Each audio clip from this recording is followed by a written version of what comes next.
Stargate was one of a number of remote viewing programs conducted under a variety of code names. Thank you for coming in. Please have a seat. You've been recommended for a classified research program. This program requires patience. You may perceive impressions that seem fragmented or meaningless. Let's begin. The target has been selected.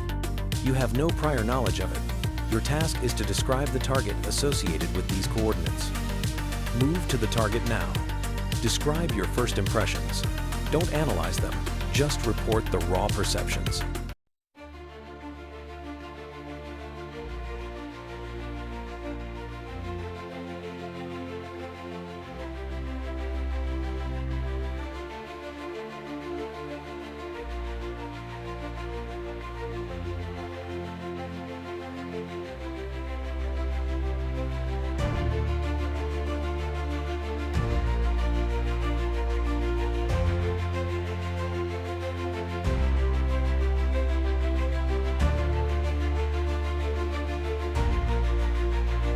You have finished completing today's session.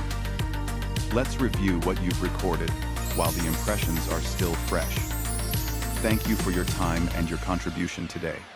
Your observations will be added to the project record for further evaluation.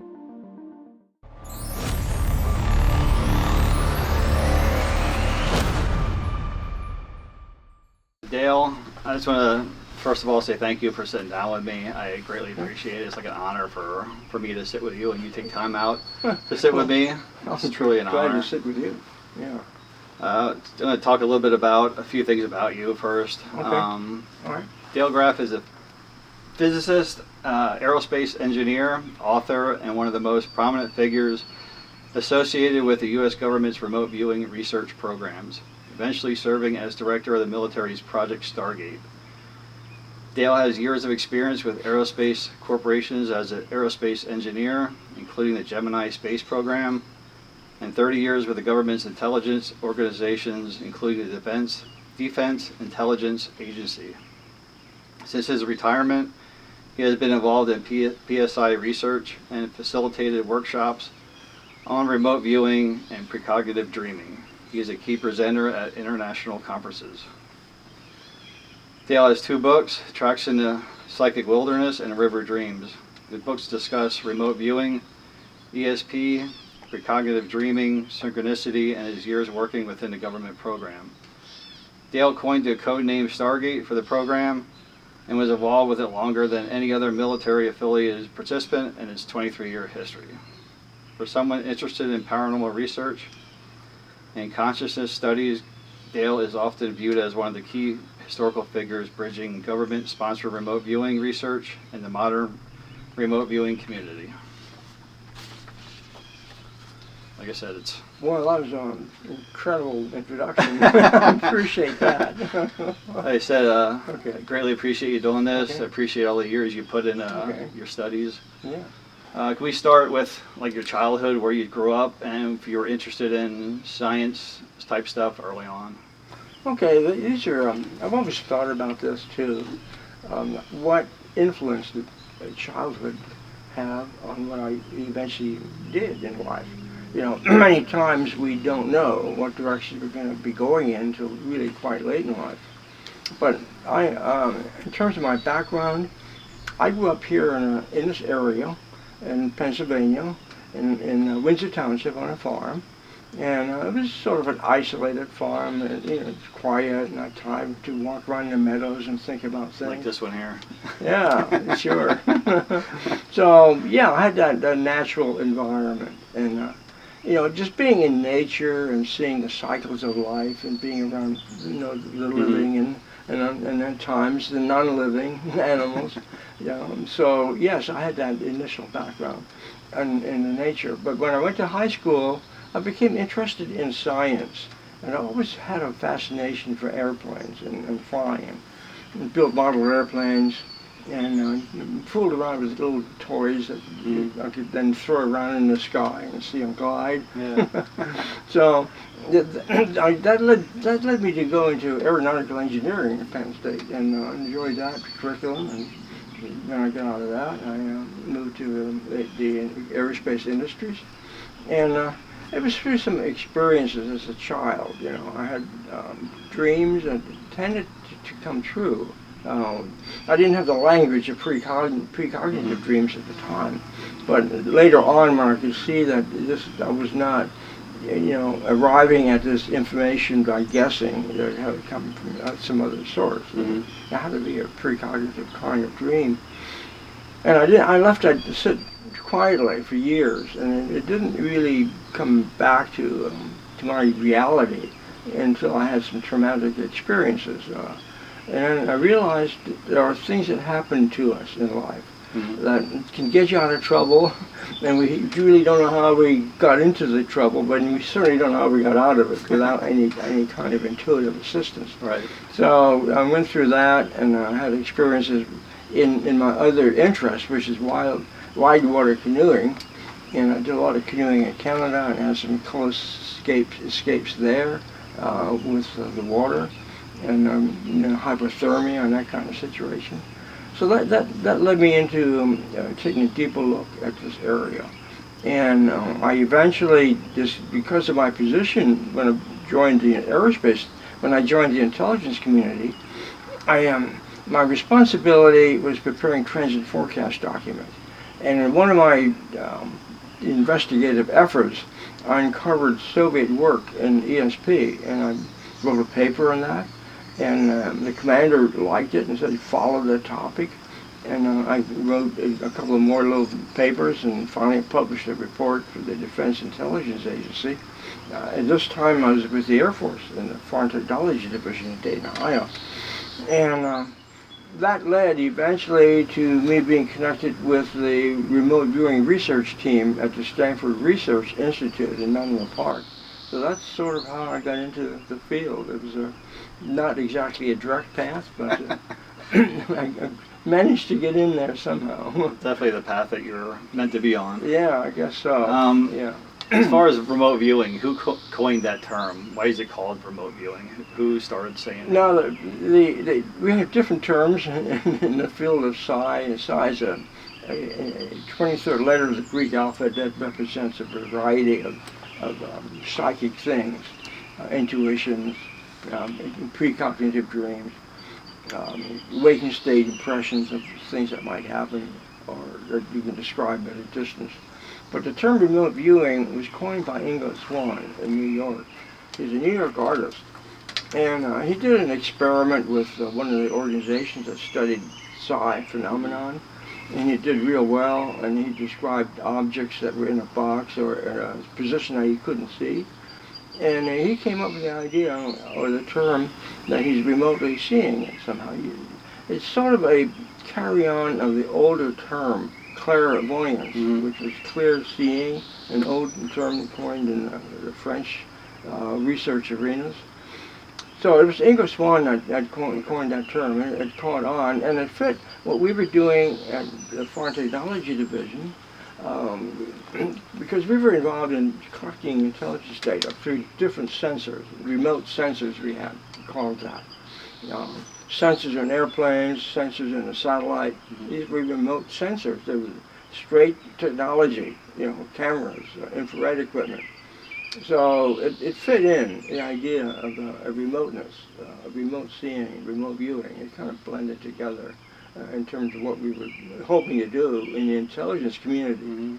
Once you did that stuff for the government, did they ask you what other projects and stuff did they ask you to work on? Was it just remote viewing, or is there more stuff that you worked on for the government? Well, when I was with the government, I was with the intelligence community for like 30 years, and my initial involvement was trends and forecast estimates of what the Soviets might be doing in the next 10 years. So that was one of my jobs with the government in my intelligence community days.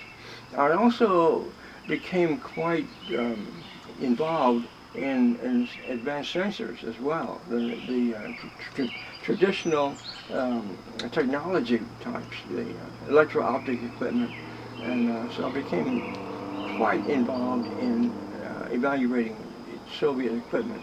And also, when I moved to the Defense Intelligence Agency after I left the Foreign Technology Division, I picked up other responsibilities in terms of following different types of technologies, stealth technologies, that type of thing.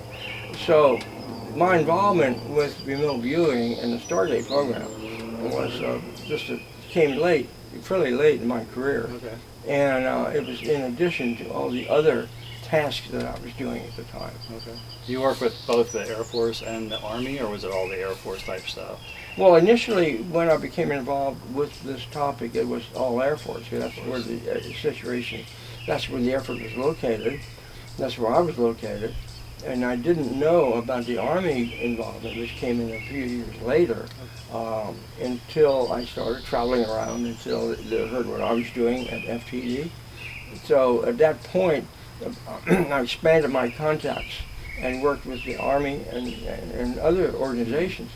Then when I moved to the Defense Intelligence Agency, now the DIA, the Defense Intelligence Agency, is responsible for overseeing a variety of Department of Defense intelligence activities. So naturally, by our charter, I became involved with the Army, Navy, Air Force, Marines, Coast Guard. So it was a multi-service connection that I finally was able to work into by virtue of being with the DIA in Washington, D.C. Okay. As far as remote viewing and stuff, the names of the project, it was once Grill Flame, Centerline, Stargate. What other names were there for the remote viewing studies? And now we were actually a special access program, so that required passing certain requirements, security requirements, and we had to go through a strict list of things we could or could not do. We had to follow human use regulations, and because of the classified nature of the work we were in, this was given a special access name.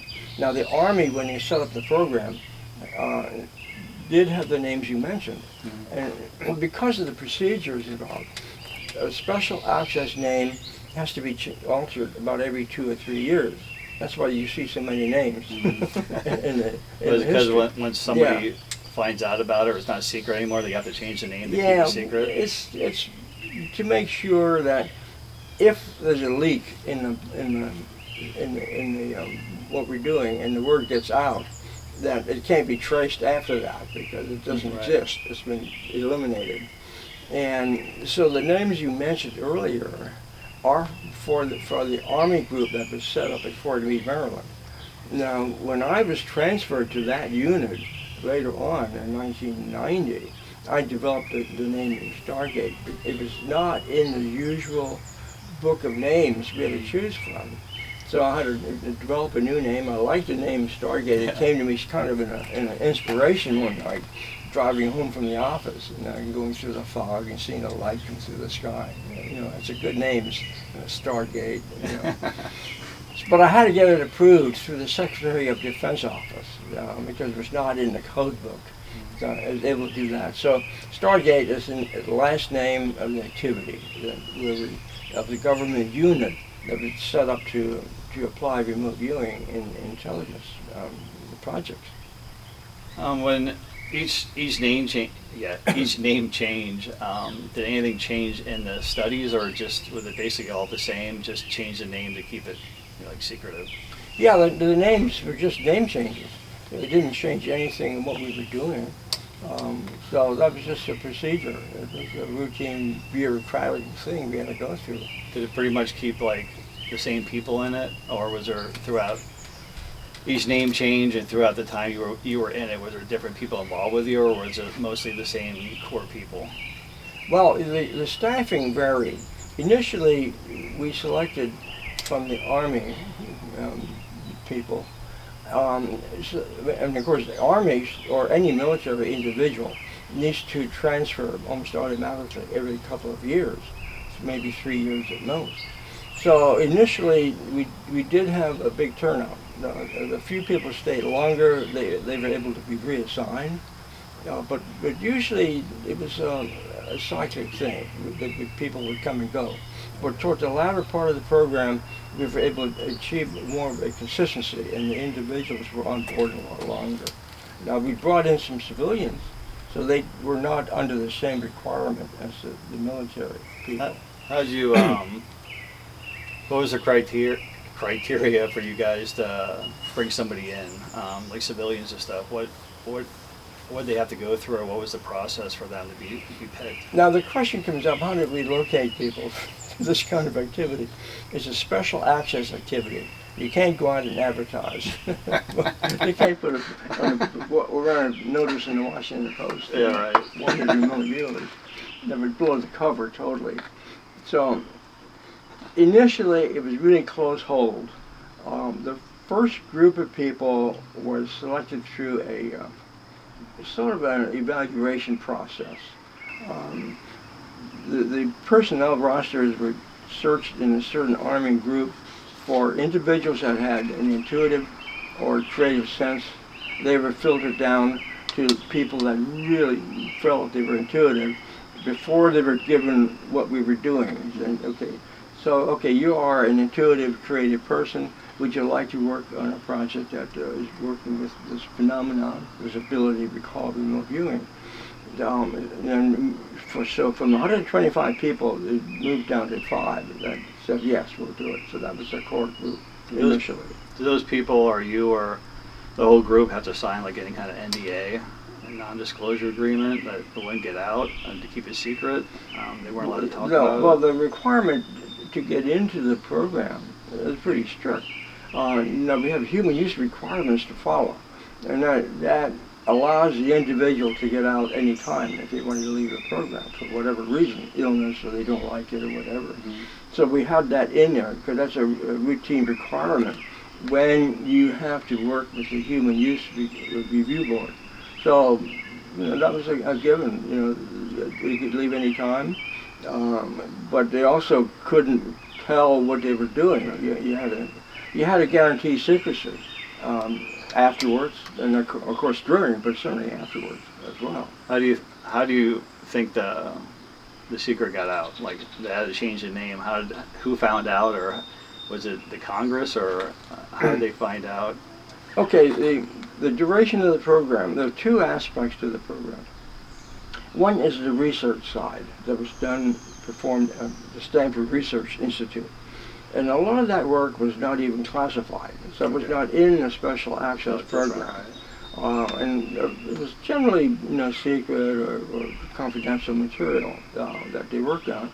And the purpose of the research was to identify ways to evaluate the data and improve the methodology, and if they could identify the phenomenology, what is really behind this, how does it work.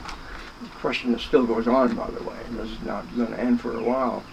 So then the other part is the government part, from government people, military people, civilian people, in the unit in Fort Meade, Maryland. There's an old Army barracks that we were put in up there. Oh, so you did Fort Meade for like the government and SRI on the side? Yeah, those are separate entities. Okay. Yes. Now, of course, we interchanged people. Sometimes people at Fort Meade would go there for what they called the remote viewing training. Later on, that's not the way it started off though. And or they'd come in and explain what the research was showing. So we had that interchange, that interaction. But these are 2 separate activities basically. The government people that did the work in terms of applying it, and the civilians at SRI that did the research stuff. So they're 2 different groups. When people are remote viewing, can they see the past, present, and future?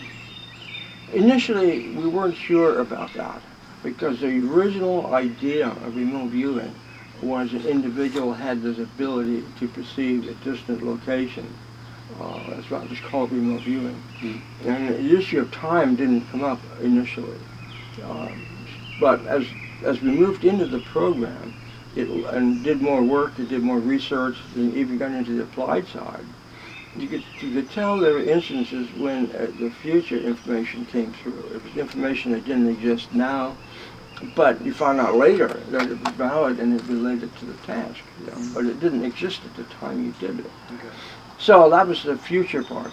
Now, in terms of the past, we never really took a hard look at that. Now, some researchers do, but we did not really consider the past, although in principle, and also since our program ended, I've heard stories where this has been going on, when people are applying the ability to perceive information from the past.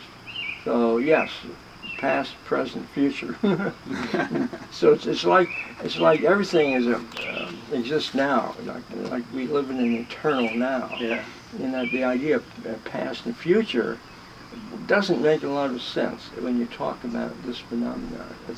It's sort of holographic in a way, and the hologram is something where the whole is contained in the parts, and so no matter how small you make the hologram, the same information is there. It's not as accurate, but the same information is there. Is there any limits to remote viewing at all? Anything like mentally, physically, or any limits as far as your studies, or you can't really go any further, or is it limitless to look into this stuff? In terms of the potential of remote viewing or other related phenomena, you know, we don't know what the full potential is. That's still ahead of us in time. You know, which it appears to be limitless. But what is the limit? How do you define limit? So it's an open-ended question that we have. We don't know for sure what the limits are. But so far, we really haven't found any space-time limits on it. And we're not even sure if there's any limits on the accuracy. You know, perceiving something 10 years ahead may be just as accurate as perceiving it now. So it's really hard to define if there is a limit at all. So it's open, but I don't see that we can really pin limitation on it. When people are remote viewing, like the consciousness and stuff, and mediums, psychics, you know, people that are gifted, Yeah. where do you think that information is coming in from? Where are they pulling it from? Now the question of source is a good one, and the very first day, the time when I got involved with the researchers at SRI, that was my number one question: where is remote viewing data coming from? What is the source? Okay. Yeah. Well, okay. Now they had the concept of what they called the Matrix, and this is a term which predates the movie The Matrix. The idea that there's some kind of record, some kind of cosmic source, you know. Like a Akashic record or something? Yeah, and you know, we didn't get into the Edgar Cayce work, but later on I learned that there were groups that studied this, and they used the term Akashic records. Which this is kind of the same thing as a cosmic hologram. That's another word that, you know, says we don't know what it is.